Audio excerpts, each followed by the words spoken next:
Joined now in studio by the TV voice of the Nashville Predators on Fox Sports Tennessee, Willy Daunic. Willy, could even a person like yourself with gold-tinted glasses have seen this coming? I am glass half full by nature, no matter what we're talking about here, but I don't think anybody would have seen what we saw in Chicago the first two games. Back-to-back shutouts against a great team like the Blackhawks, although I would say when they got matched up with Chicago, I think the Predators did feel confident that they knew how to play with Chicago. They've played them a lot of times before, and I felt like 2 years ago they felt like maybe a bounce here or there could have gone their way. Series could have been different. A lot of fans rode the roller coaster with this team all year, wondering if they would finally put it together. What are a couple keys in your mind of how they've played their best hockey now at the most important time? Well, I think if you go back to about mid-January, that's when they started to hit their stride. I think they made a couple of key decisions. They moved Calle Jarnkrok to the center position. They added a little bit of grit in a Cody McLeod. They brought in a Vern Fiddler. They just needed a little bit more character in the room, a little more veteran presence. And it all seemed to come together then. Everybody, I think, had their roles going. And I think they felt very confident, regardless of who they were going to play or whether they were going to be a wild card or not, that regardless of the opponent, they would be able to play their best hockey here. Pekka Rinne posts back-to-back shutouts, as you mentioned. He was good down the stretch of the season, but how is he able to raise it to even another level for the playoffs? Well, I think the one thing that they did with Pekka this year that was different than before is because of the emergence of UC Saros, a really good young goaltender that they got that's going to be here for a long time, they were able to rest Pekka a little bit more. There have been some times, I think, where he's gone into the postseason a little bit taxed. He's played a little bit more. 61 starts this year is the fewest he's had in a full season where he has not been injured. And so I think he is energized, and I think that's really helped him play at his best. One of the things that really impressed me in Chicago this weekend was the Preds' depth. I thought it showed last night. Peter Laviolette playing all the right buttons in this series, throwing 4 lines over the boards as the Hawks really had to shrink their bench last night. I think that has been the key to the series so far, is the depth of the Predators.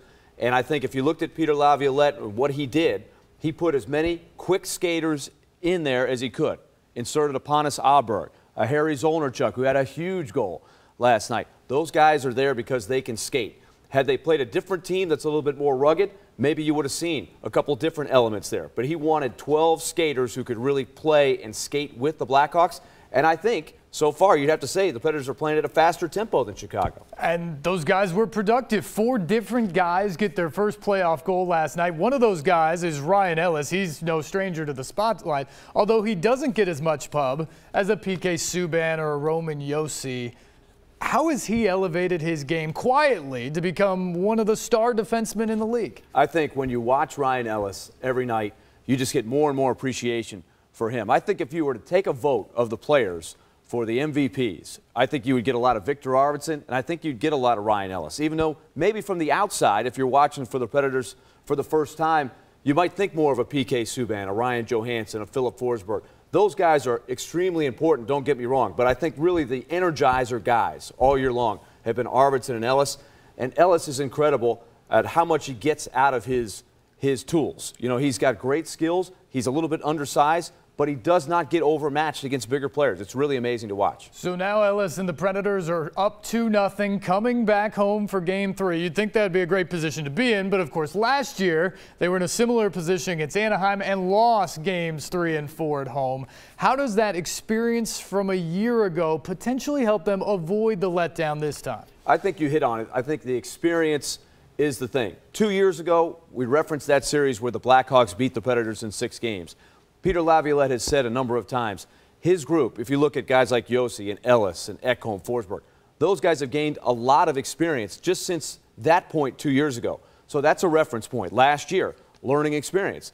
Maybe took the foot off the gas, got off to a bad start in Game 3 against the Ducks. All of a sudden, the Ducks were right back in the series, and the Predators had to come back from 3 games to 2 down to get to round 2. So you know that's going to be something that is discussed a lot when the teams get to the locker rooms tomorrow morning. Willie, the national broadcast last night gave you a rare night off, so you spent the night with your crew at the Plaza Party, saw the excitement there. What do you expect Smashville to sound like for Game 3? Well, I think, number one, there's going to be all kinds of gold in there. I think this crowd, and you've seen it, Steve, I mean, they are hungry. They have always been great when the playoffs come around, but I think just that that thirst, that hunger to try to get to where they've never been before is really going to be evident tomorrow night when they get in there. So I think there's going to be a lot of gold in there, and I hope a lot of people get there early and really pay attention to what's going on. Even if you haven't paid that much attention during the season, this is a great time to jump on board. It is going to be second to none when it comes to playoff atmospheres. It's going to be fun, that's for sure. The Preds go to make it 3-0 in the series. Willy Daunic, have a great call tomorrow night. Oh, thanks a lot. Looking forward to it.